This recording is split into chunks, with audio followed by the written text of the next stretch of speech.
Okay, tonight we're going to do a little bit differently, and have instead of having Kevin on, I'm gonna be talking, and honestly, I feel a little bit like Gideon in the Bible. I don't know if how many of you know who Gideon is, but he was so fearful of the Midianites that he was threshing wine or threshing wheat in a wine press, hiding, instead of being up on a hillside where all the chaff can blow away. And he ended up being a mighty warrior, which is what he was told he would be.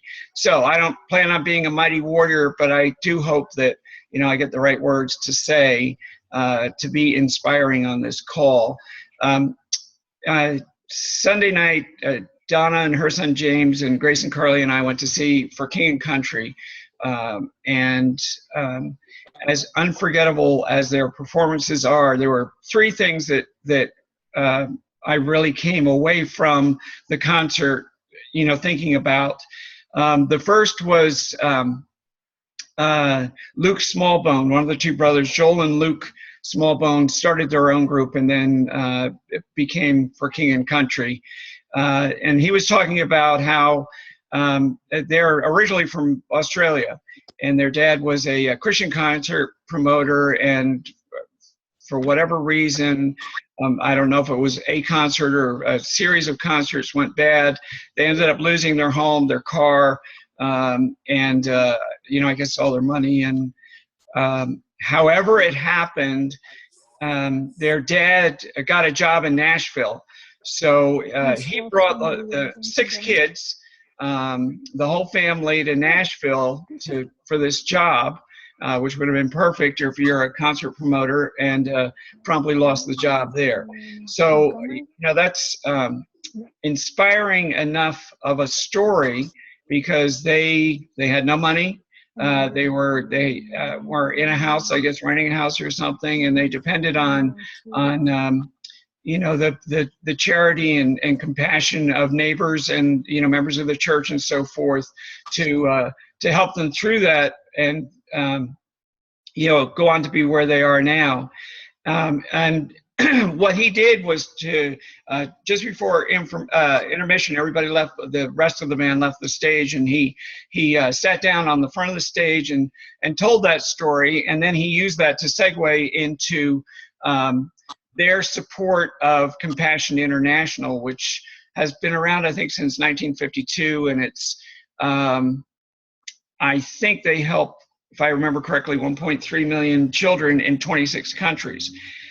So he told us about that, and how by sponsoring a child, we give that child hope, and can give them a future. And then the third thing that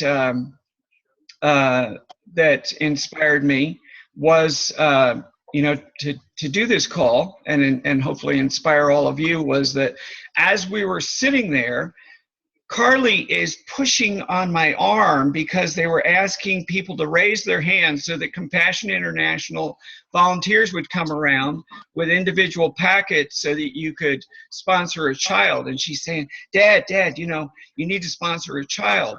And meanwhile, I'm thinking, okay, well, can I fit another, I'm not sure how much it is, maybe, I'm going to say $30 a month, $1 a day or whatever to sponsor a child. And I'm thinking, can I fit that into my budget? And at my age, at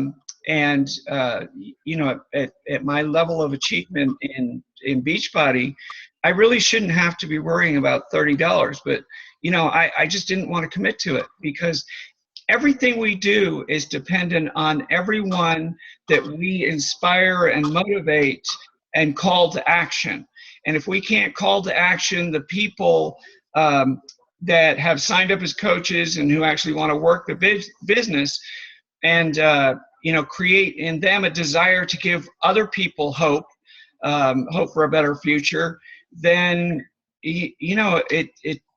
I can't be successful. None of us are lone rangers. We're all in this together.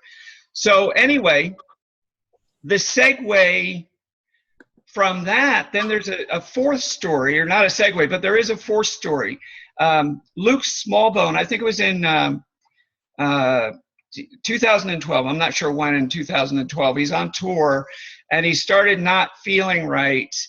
And but because of the tour, all the tour dates, his wife was expecting, the holidays were coming up, and he flew back to presumably Nashville to be there when his wife's water broke and the baby was born and everything.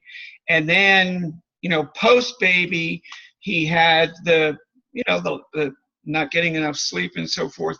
And he realized that he had become so weak from not taking care of himself that he couldn't even hold his baby, and he became bedridden. And so that's a story that impacts all of us.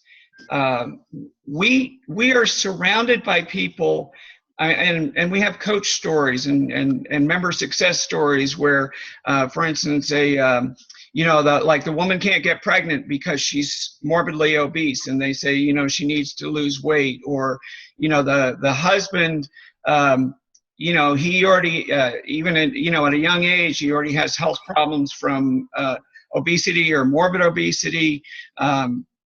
You know, early onset of, you know, he's pre-diabetic or whatever.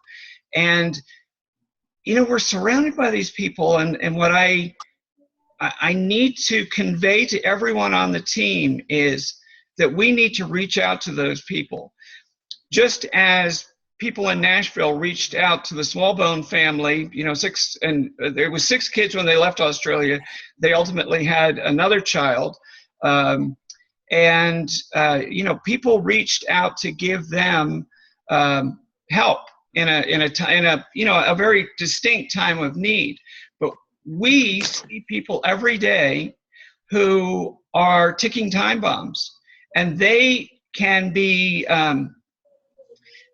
helped, but they don't realize, you know, what they're dealing with, what they you know, the impact they could have on their lives. I mean, you know, maybe it's, you know, inconveniences of not being able to walk up a flight of stairs, or, you know, play with their kids on the playground. But, you know, in other cases, these are life-threatening issues, you know, heart disease and diabetes. I mean, diabetes is you know, it's lifelong. You have to deal with it, and then the consequences of it and so forth.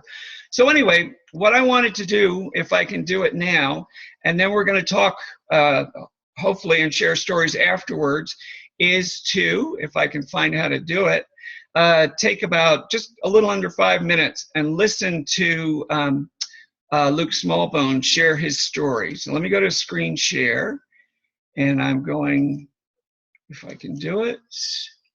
Can everybody see that? I'm going to go to full screen. Is it black for everybody? Okay, this is yes. Luke Smallbone of For King and Country. Well, without you, it's probably the most honest, difficult song that I've ever had to write, because I got very, very sick at one point, and my wife, during my sickness, thought that there was a chance that she could lose me. And, you know, you say the things that you can say, and that is, you know, it's going to be okay, I'm going to be fine. But at that time in my life, I didn't know if it was going to be okay. And you never quite plan for a moment when the person that you love the most says to you, you just don't leave me.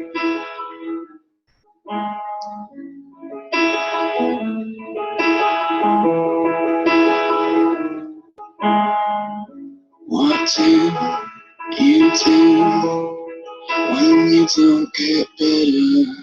Strong arms get too weak to hold her. Oh God, give me just enough strength to make it through.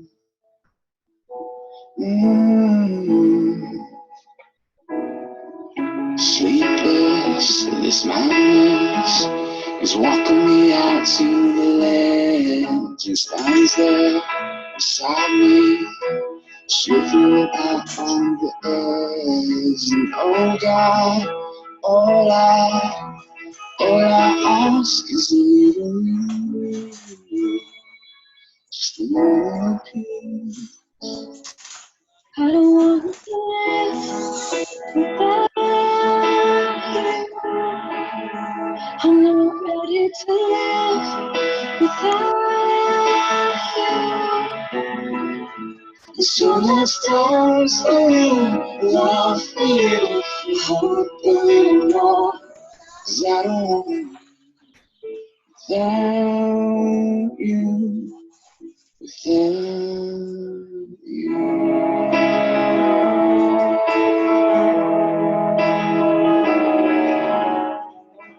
This thorn in my side, though it cuts and things me as opens with these eyes I've never seen so clearly. And oh God, I thank you, 'cause you bring me to my knees, back on my knees. I don't want to live without you. I'm not ready to live without you. So let's dance a little, laugh a little, hope a little more.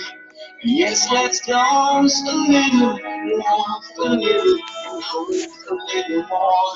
'Cause I don't want to leave without you, without you.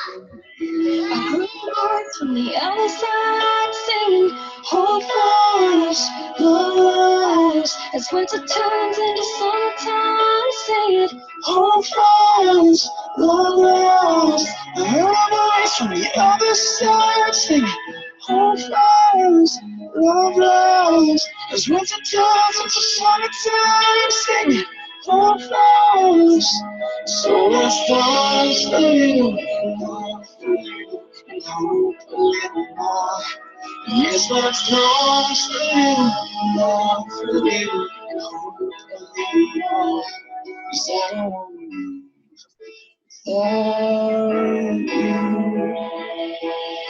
No, I don't want to live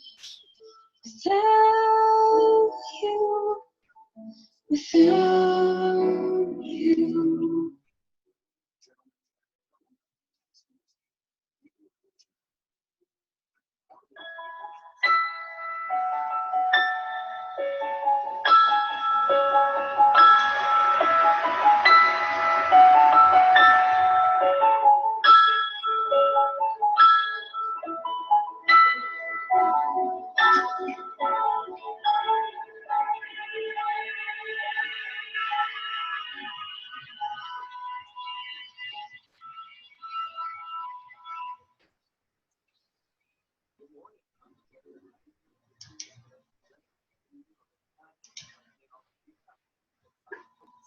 Now, ironically, he had a digestive disorder, which, you know, right away it comes to mind that, you know, Shakeology, these guys are on tour.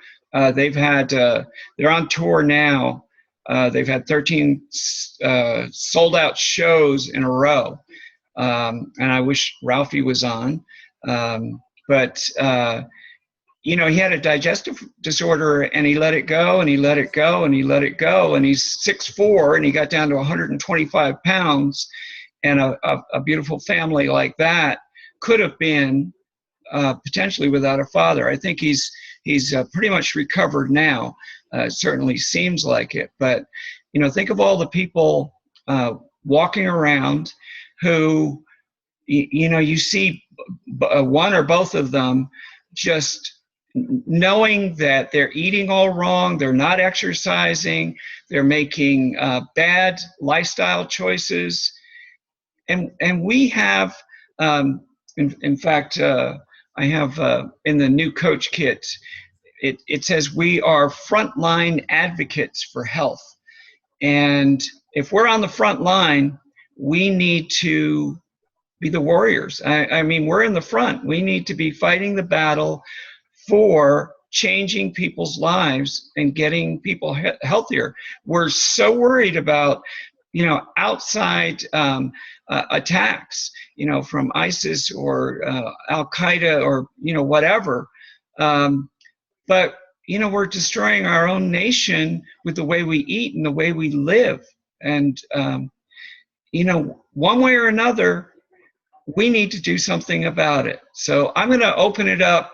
I don't know. I know Donna has she had an issue with fibromyalgia back in, I think it was 2010, 2011. And she, is dealing with that with diet and exercise. I know Erin has her story too with weight. So I don't know who wants to get on. If you do, it would be great, and we can keep the dialogue going. Anybody? Erin? Okay, there we go. Yeah, I'm happy to share my story. So my fitness journey started January of 2013, and I was literally smack dab in the middle of my law school career, and I was over 200 pounds, really miserable, unhappy. I was actually sitting there on New Year's Eve on the couch by myself because I didn't want to go out. All my friends had like these, cute outfits, and they were like super excited to go out. And I personally I was depressed, and I didn't want to have to deal with getting an outfit or going to an event or anything. I just was not feeling that. And I was just really sad and lonely. And I remember sitting there, I was eating a box of Triscuits and drinking Buddha beer. I don't know why. It's a great combo, apparently. But I was sitting there watching the New Year's Eve celebrations on TV, and I thought, why am I hiding inside? I'm 25 years old, and I should be enjoying life instead of hiding. And so I sat there that night and I wrote down a bunch of New Year's resolutions, which was to lose weight, run a 5K each month, and those sorts of things. And so I said, I'm going to do it. I mean, I don't know how many times I made those New Year's resolutions, but I said, I'm going to do it. And so the next day I did. I bought a Groupon that night for Bikram yoga, and decided, all right, I'm going to go to Bikram yoga, and that's going to be my start to fitness. And so, I went there, and it was great. It was hard. But I took it one day at a time. And so slowly but surely, I got introduced to Beachbody, and it actually took my coach months and months and months to get me to sign up. Actually, I did not want to sign up. I didn't get the whole coaching thing, and it took me a long time. And then I started with T25, and then moved to P90X3 and Turbo Fire. And then when 21 Day Fix came out, I found like my workout and like my meal plan that worked for me. And since then, I've lost over 50 pounds, put a little bit back on, but actually continued to lose inches. So it's not always about the scale. That's what I have to remind myself. But because I made that change, and because I lost that weight, from being kind of in the middle of my law school class to my grades shooting up and putting me closer to the top, and getting like over a 3.0, which in law school is really hard because it's on a curve. So most, like 45% of us get C's, and so to get over a 3.0 is like a big deal for me. And I landed a really wonderful clerkship, and things just and opportunities just started to open up for me. And so it's not only transformed me physically with starting with Beachbody and my health and fitness journey, but it's helped me with my education and my career aspirations, and just that overall sense of happiness and feeling content with my life. So it's kind of done a lot of different things for me, but that's pretty much my story in a nutshell. Well, we're all created for a purpose, and obviously you were, but sitting on a couch on New Year's Eve being sad and depressed isn't being out where you needed to be and fulfilling that purpose. And your inspiration, your motivation was internal. You're obviously a driven person, and you were able to do it. But there are people many people who don't have that drive. and they have backgrounds that may have given them, less than optimal self-esteem and so forth, and they have much more than 50 pounds to lose and have been on diets far worse than yours, which are already, creating health complications. But, because you changed, you're going to go on to a career in law and give hope to a lot of people through that. And, we can't lose sight of the fact that 207 people, thanks to you, are on better paths to health and fitness, because you had such a fantastic month, with Team Beachbody last month. So, one of the stories, and I can't remember, Donna might remember, that Luke told was of maybe his name was Samuel, I forget. But anyway, he was, the Compassion International, these are third world children. I think he was African, with no hope of getting an education. And they're marked in certain ways so that it was indicated that he was from an AIDS-ridden area, raised by a single mom, I think with 6 children. And so he had no dad. And because he's in that AIDS-ridden area, almost no hope. But someone adopted him. Someone gave him hope. And he ended up getting a high school equivalency. He came here, and I believe he came here, went to Moody Bible College, and now he's working on his doctorate. And that was just because someone sponsored him. I mean, people who adopt them are actually sponsors. And we talk about sponsoring coaches, but we are also, in a sense, sponsoring people. We are adopting them, taking them into our lives, taking them under our wings, and saying, we're going to help you. We're going to bring you out of where you are, up from where you are, and raise you up to where you should be to fulfill your purpose in life. And I mean, you have a fantastic story, Aaron, but we have the opportunity to reach out. Nobody's going to come up to us and hand us a packet with a child's picture on it and say, with the details, okay, this person is 270 pounds, they're pre-diabetic, they have, a heart condition or things like that. But we can see with our own eyes how people are challenged, what their needs are, and probably by their demeanor, the look on their faces, where they would like to be. And we can do that with the hope that we can give them. So does anybody else want to share, Ayana? Yeah, just this past week, hi everybody, just this past Friday, actually, George and I were asked to come to a local hospital. And it's very interesting because, again, we feel like we're not experts. I mean, we're not experts. I'm not a doctor. I'm just kind of, loving the products and learning the products as I go along. And one day, a doctor from a hospital, a psychiatrist, actually, she's an MD doctor, called me and asked if I would come, or George and I would come to their cardiac department and speak to their patients that are on the list for hearts. And the people are on the list for hearts. They are wearing heart pumps, most of them, and can't get off the list because of obesity, because they can't get in the safe weight range to qualify them for this heart. So their hearts are being sustained by pumps, and the issue is obesity. They are struggling with losing the weight. And then in addition to struggling with losing the weight, the heart pump now limits them from doing certain types of physical activity. So now we're talking all nutrition. So they have a nutritionist. And when it blew my mind that the nutritionist couldn't reach them. And they called us to come in and talk to a group of, when we got there, they happened to have already had heart transplants, but are still struggling with weight.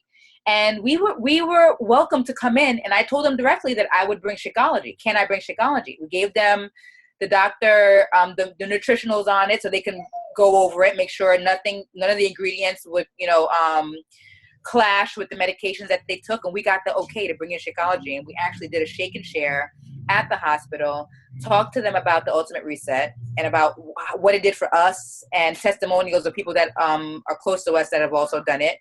We were able to do Chai Chang. We did like a little fit club right there in the hospital with the patients, and we did Tai Chang with them and had them stand up, and experience it. And the reason we told them to do that, because we could have done things on our own with them, but I told them this system is available to them and it empowers them. The Shakeology empowers them to take control of the nutrition. The fitness program that you put in a DVD player empowers them to be able to take care of their own physical therapy and continue the work once they've left the hospital. And, George would tell you that the patients were young. They were like, right, George, between 25 or 30 and 50. And as we were talking to them, our approach was kind of just like relating to them. We didn't come off as experty at all. We were kind of more so like, listen, I understand, and we know the struggle, but you have a second chance at life with the new heart that you have, and it's not an uphill battle. It's so attainable if you do these things, if you use the system that we've come to grow and love. And they were very receptive to that. Even the doctor loved Shakeology, and she said, I want to buy this. So we have some good stuff on our hands, and it blew my mind that the medical professionals were coming to us. I was shocked. But they were very receptive, and I'm hopeful that something that we've got is going to work for somebody in there.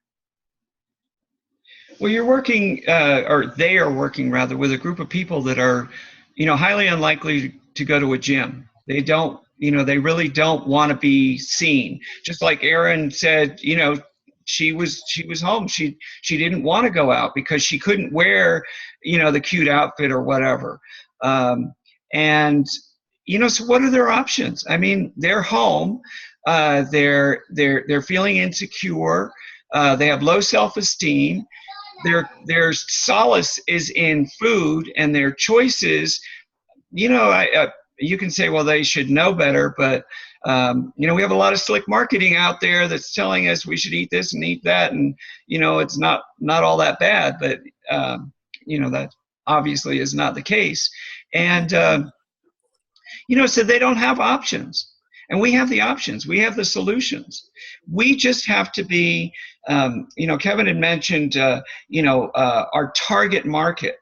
Well, it's not a market. It's our target need, the people who need us. If we think in terms of giving someone hope for a future, to even have a tomorrow in some cases. I mean, if you're on a list for a heart, and you're on there because you're too overweight, for your heart to be able to sustain your body, then you've got a big problem. And we can give those people hope, but we have to reach out. We can't keep it to ourselves. I mean, I work from home. Erin is the master with social media. I mean, that's obvious. But, I'm honestly thinking that I need to do more face-to-face, because I'm not a master of social media. I can hold my own and so forth, and I have my website, but that's not enough. And, we have plans in the works. I've even talked to Grace and Carly. I'm going to pay them. If we have we're going to rent a room at Grace Church on Sunday afternoons. We're going to try to do it in such a way that we can have family time in the morning, up till maybe 1 o'clock, go to the church around 2, and then from 2 to 4, have a fit club and then a presentation. And I said, I'll pay you $5 each if we'll say it's kid friendly, bring your kids, and they're all into it. So, I don't have a way out now. I mean, it's like I created this idea, and I don't have an excuse now, because they could have said, no, Dad, we want to do this, we want to do that. And they're like, well, and they're dividing up. Carly's going to take the younger kids, Grace is going to take the older kids. But we have to do it. That's the bottom line. We have to do it. So, George, did you want to say anything? Let me see if he's going to unmute. If he doesn't unmute, that's a no. Yeah. Hello? Can you hear me? Oh, there's Ralphie. Can you hear me? Yes, we can. Oh, okay. Yeah. Yeah. I wanted to say about that experience. When they told the situation of the um the patients that they had. I was thinking that it was going to be a different. I didn't know what to expect. When I saw how young and how wow, they just looked like they looked like me, and I was like, wow. I was like, this is amazing, you know. Yeah, but it was a great experience to be able to share our stories with those patients, and hopefully they will well, they did love Ultimate Reset and Shakeology and also Tai Chang, but hopefully they make that move or they take that step to go in the right direction. Yeah, these are. I mean, you're not even at halftime in your life, George, and you're already doing so much with your life, but those people aren't doing anything. They can't do anything. They're so physically limited and so unhealthy that they could be have so many talents that have not been fulfilled because of poor choices. And with all the billions of dollars being spent by the food industry and the pharmaceutical companies, we can have a voice too. We can speak just as loudly. We don't need all that money behind us. We need the results that years and years of Beachbody products have shown, and just get them to the people. Show them, explain them, however we're going to do it. Whatever the best way to do it is. So, Donna, did you want to say anything? Did you want to get on the call? Donna's listening in. So anyway, I'm sure we're under 6 minutes, but does anybody want to say anything else? I think, the point is, hope is everything. Hope changes everything. We can give people hope. When Ayanna and George went to that hospital, they gave people hope. It was a ray of light in their lives that they probably hadn't had, being in a hospital room or wherever you got to see them. So we can do that day in and day out. And I don't want to be in that position again. And this sounds selfish, but I don't want to be in that position again where when Carly's pushing my hand up to volunteer, to sponsor a child, that I have to think about it. Can I afford that or not? Because this is, what we do, and there's nothing wrong with it. Pastors make money too. We make money. And we can share, once we get people healthy, we can share with them, the financial opportunity. Because why wouldn't they, if we brought them out of despair and hopelessness to a place where, they have a future ahead of them, why would they not want to be involved and give that same hope to other people?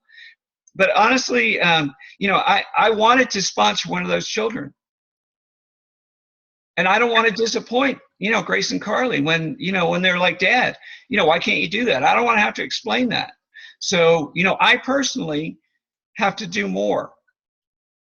And I honestly hope that everyone else will be inspired either by this, this call, Aaron's story, Ayanna's story, or, just sharing, listening to other top coaches' stories and so forth, to get out there and do more and work harder.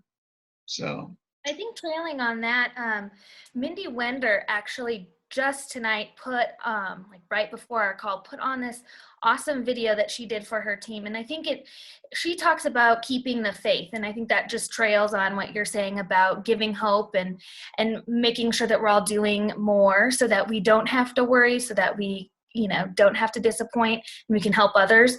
And she talks a lot about how, a lot of us coaches, if we don't get a bite, if we don't see that, those numbers, that we tend to get discouraged. And she talks about keeping the faith so that you can attain the level of success that you want. And I'm happy to share that link. It was really good. It's like a 5-minute video, because I know that oftentimes, while we're trying to give hope to others, sometimes we can feel discouraged with things. And so Mindy talks about how it's a numbers game and how to keep the faith, even when you're not seeing anything come to fruition right this second, that you have to have faith and be faithful in our, journey to help other people. So I'm happy to share that if you guys would like that as well.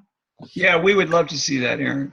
It's, it is, numbers, it is commissions at the end of the week, but it's also all those people, that ripple effect, down below us, of all the people whose lives we've touched.